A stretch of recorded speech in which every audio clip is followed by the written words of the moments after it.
Yo, apparently, I don't know if it's a bot or if it's like an automated system, but fans are getting replies from Xbox support. This is crazy. It's saying, and Tom Warren writes about it here. I saw another little screenshot from Synth Potato, and pretty much showing that when people inquire of Xbox support about Elder Scrolls Oblivion remaster, support replies and says, "Thank you for your reply." Yes, this one says Elder Scrolls for Oblivion Remastered will be available for cloud gaming. It's set to be released on the Xbox Series X/S, Xbox One. Interesting. I think you'll be able to stream it from cloud gaming, or maybe it might be native to the console. Additionally, it will be accessible through Xbox Game Pass, which supports cloud gaming, allowing you to play it anywhere with a compatible device and an internet connection. This other one basically says, when will this game be available to play on cloud gaming? Elder Scrolls, earlier I was told that Elder Scrolls 4 Oblivion remastered will be available for cloud gaming. And the reply, basically about an hour, 30 minutes or so later, showed that Elder Scrolls will be released, is set to release April 21st. It's confirmed to be a day one launch title on Game Pass, which strongly suggests that it will be available for cloud gaming through Xbox Cloud Gaming. Now, this might be a troll, man. Xbox might be trolling these people, and this might not be true.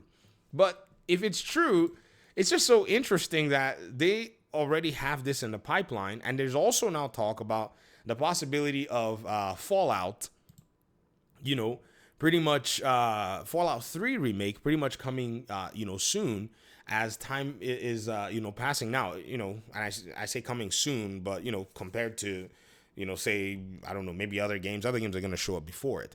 But it really does speak to the content delivery that Xbox is implementing here. They're not playing around. They really are coming into this whole thing with a mind that they want to basically deliver so much content. It's not going to be, something that's easily skipped over. If you notice, right, there's something very interesting about all of this. Even while this is a remaster anyways, is brewing within this particular company, they're still looking to, make new IPs. I mean, they did South of Midnight just recently. Avowed is from the Pillars of Eternity universe, so I guess we can probably chug that one that way. The Outer Worlds, that's somewhat of a, in quote, new IP. 2019 is getting a sequel. And so you're probably going to be seeing some more stuff. Now, remember, though, that we still have Blade in the pipeline. It's an Arcane Studios game. I'm hoping that Arcane actually basically does Blade justice and not go murk it up, because these superhero games, I really like them when they're good. And so I'm looking to see how they go ahead and do that. I'm not going to say I'm looking forward to it. I don't know, bro. It's just so much that has happened in the last few years with superhero games that I'm going to basically hold my, I'm going to keep my excitement to a very realistic minimum with regard to this. But I can't believe my eyes, ladies and gentlemen, that there's literally a game that is being remastered that's coming out from Xbox's pipeline, and they're just so casual about it.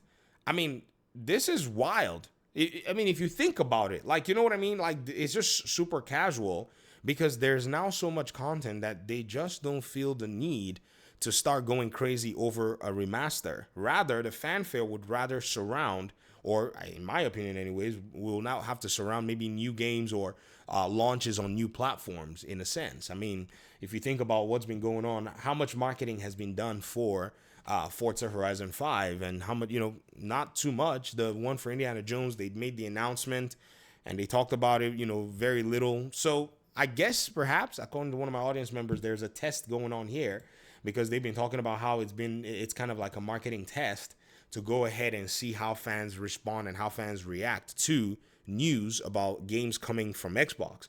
And it seems like this particular approach is getting people talking.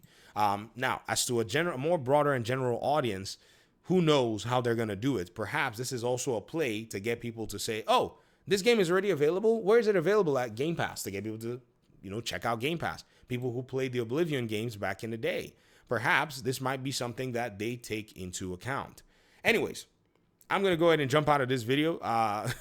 I've never seen anything like this before.